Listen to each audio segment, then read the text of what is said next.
how to test ad creative in 2025, I'm going to do something that has never been done on YouTube before. I'm not going to show you just one way to test your meta ads creative. I'm going to show you 3 because I believe this next statement to my core. The way that you test ad creative when you're spending $3 million per month is vastly different than when you're just starting off or you have a much lower budget. So let's jump into the ad account. I'm going to show you exactly how I test creative at these different levels for e-commerce. So let's start with the lower budgets and how I would structure creative testing for brands that are going to be spending anywhere from $5,000 to $15,000 per month, or even a little bit lower. And spoiler alert, at this stage, we are only using one campaign. So in theory, it's all creative testing, especially if you're just getting started. Now, I've actually set up a few first campaigns for some new brands recently, and this is exactly how I do it because you're able to get those first few initial creative learnings without overcomplicating the setup.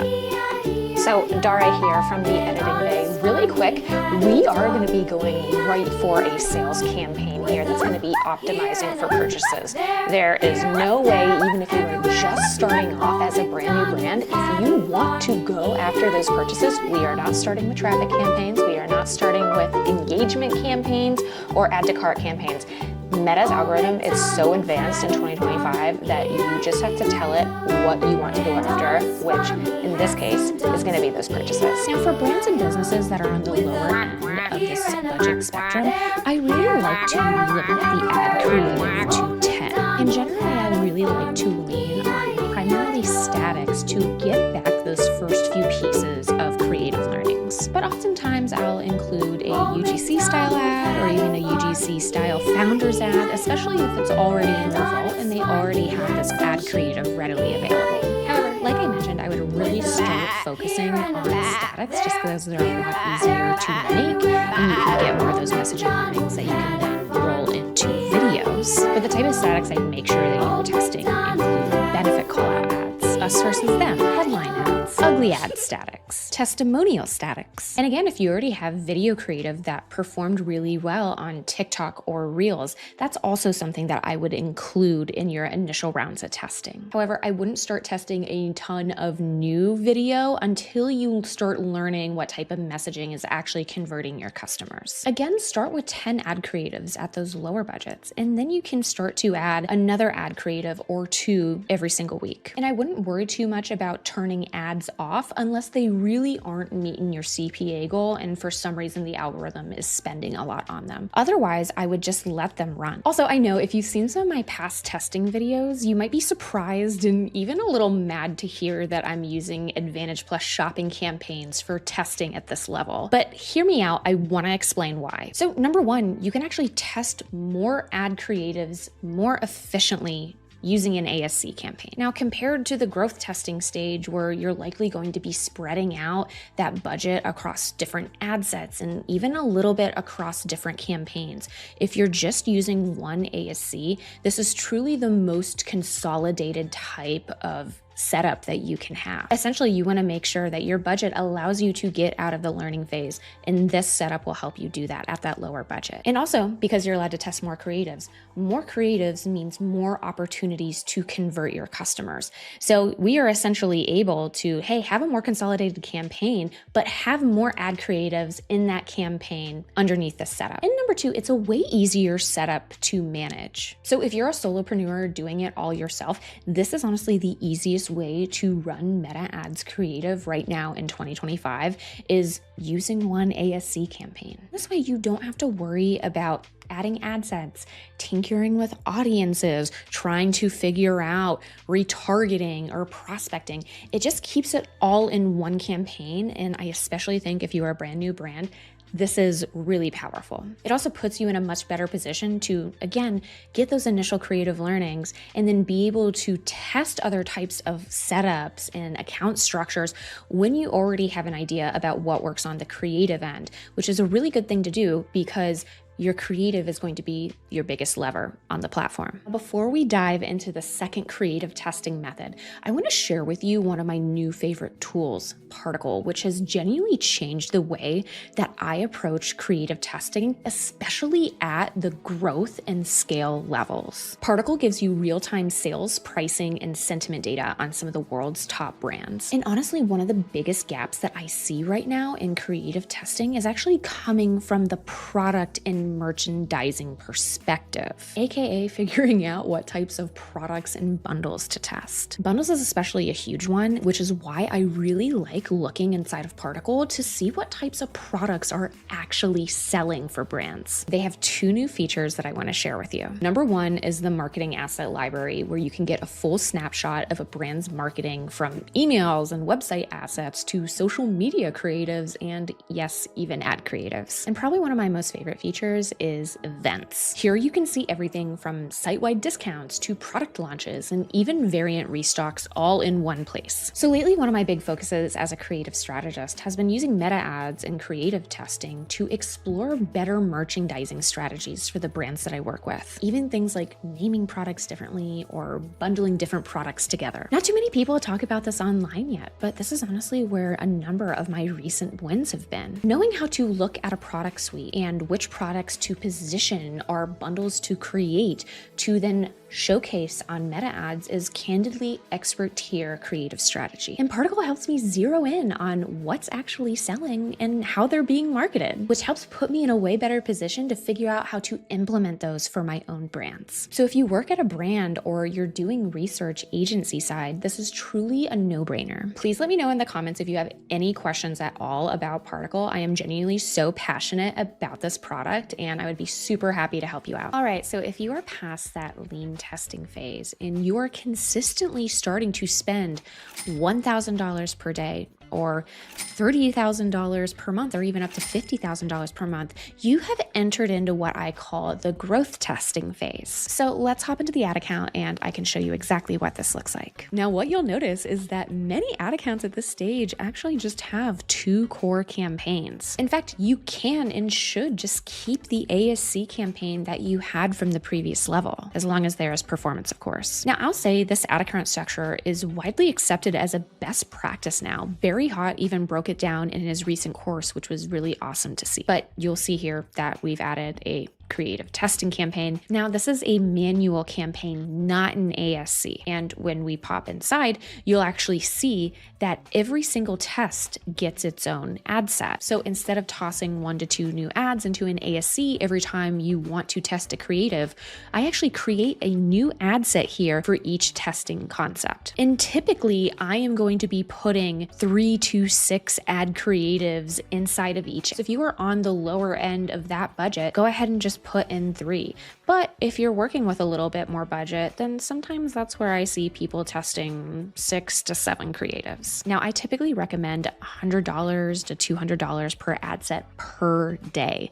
And I'll say too, the question of whether or not you should use ABO or CBO is really a media buyer decision. I personally generally use ABO so that I can get a quick read on ad creatives by throttling that spend. So within a few short days, I know, hey, is this ad creative going to work or not? I don't have that looming question. But I know many brands that use CBO here really successfully. And I actually know of several 6 to 7 figure brands who actually use the one campaign method using this exact campaign. In fact, my business partner, Miguel, actually has a great YouTube video where he breaks down exactly how he does this for brands in that growth stage. It's a super effective setup, and it's absolutely another option that you have to test if you find that those ASC campaigns aren't working as well for you. Either way, CBO or ABO, your creative testing at the ad level is going to look exactly the same. And at this stage, yes, you're going to have some tests that are more focused on images, but I do find a lot of brands in this stage are concentrating a lot more on video. And again, each ad set is going to be its each individual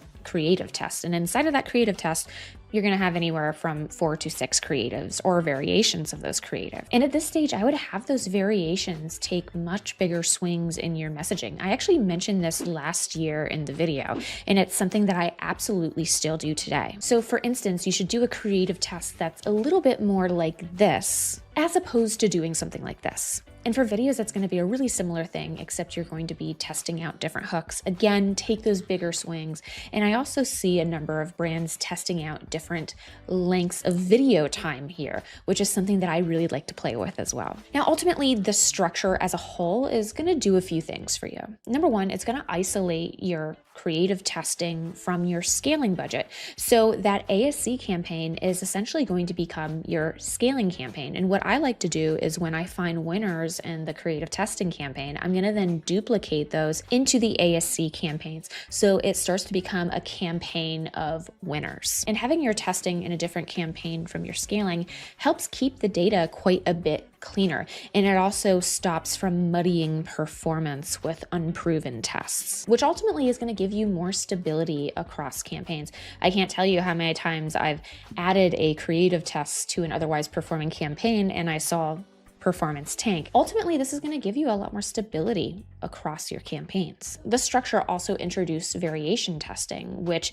is going to allow us to really zero in on what type of messaging and formats are really converting and allow us to get quite granular with what is actually going to make them convert. And the final reason, it's a great foundation for scaling. You have two campaigns, one that is an ASC that is starting to be compounded with a lot more winners, and you also have the creative testing campaign.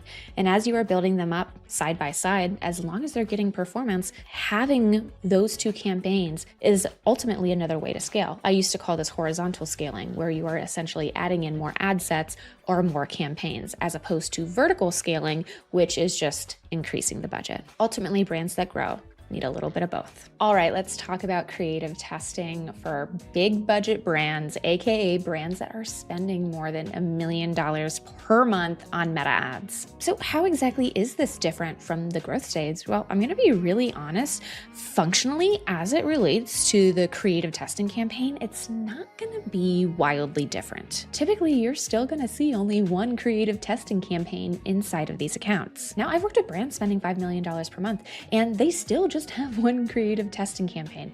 It's actually the things that are outside of that creative testing campaign that start to become a lot more complex. Now, I will say that a few creative agencies do require their own creative testing campaign. I'm not going to name any names, but they're only doing this for reporting reasons. It doesn't actually help things performance-wise. Another thing to note too is I often find at this stage, nearly all brands are using ABO. If you're actually working for one of these brands and you're not using ABO, let me know. I'm just a little bit curious about that. Now, I would still consider this a media buyer choice because I've seen a select few ad accounts recently that were successfully using CBO at scale like this. It's just not something that I see that often. And I imagine that's because the creative teams want to get a really quick read on their ad creative so that they can start iterating and ingesting learnings for their roadmap a lot more quickly. Another thing to note too is I often see brands at this stage testing using cost caps. Not all the time by any means, but really when you're starting to spend at these levels, you have a good idea of what your target CPA should be on meta ads. And if you already have a ton of great creative that's already performing well for you, you really want to make your additional creative tests really perform well and only get the best of the best, which is why you're going to likely add in that cost cap for those testing campaigns. Now, I'm not going to leave you hanging once we get inside of Ads Manager. To be honest, the testing campaign is pretty much going to be looking exactly the same as I showed you in the growth stage. And in theory too, when you're at this stage, you're going to already have a really good idea about what's working, which is going to help guide your overall strategy. I see most brands here launching creative tests at 200 per day, and then they'll let it run for 7 days or so, or maybe until it gets to 1,000. And of course, if you get an early read on a creative, you see that it's working really well, or you see that it's, totally tanking, they'll turn it off. But if they see it's working well, they'll start to scale it up, as soon as possible, really. So what truly is the difference, right? It's primarily going to be volume. You're going to be testing anywhere from 10 to 20, sometimes even more creative tests per week. And it's not just more volume, it's also a little bit more refined because at this stage, you already have a pretty good idea about what's working. So when you are doing more of that variation testing, you're actually going to be testing a lot more slight differences here, I'd say. You're going to be doing more things like this instead of those bigger swings that we were doing in the growth testing phase. And I'd also say here too that the creatives that you're going to be testing are just going to become a lot bigger swings. So Likely you're going to start testing into celebrities, into bigger influencers. You're going to be testing out some more higher production. Maybe you're going to do a high production founders ad if a lo-fi founders ad is something that you saw worked really well. When you are getting at the stage, it's really about diversifying the type of creative that you have and doing that at a higher volume. It's not an easy thing to do, and I will be so blunt.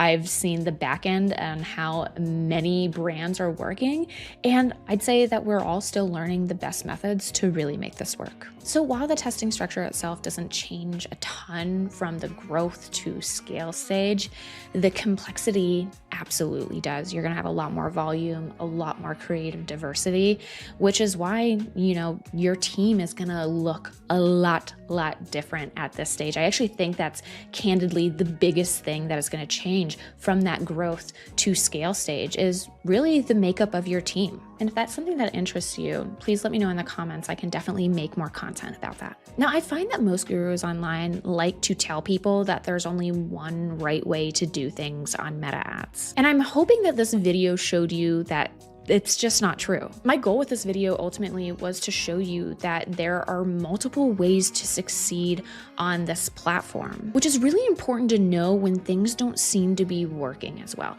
Now, I'll be blunt, 9 times out of 10, you likely have a creative problem on your hands, especially if you're at those earlier stages. So don't throw in the towel immediately on the format if you're not getting a winner just yet.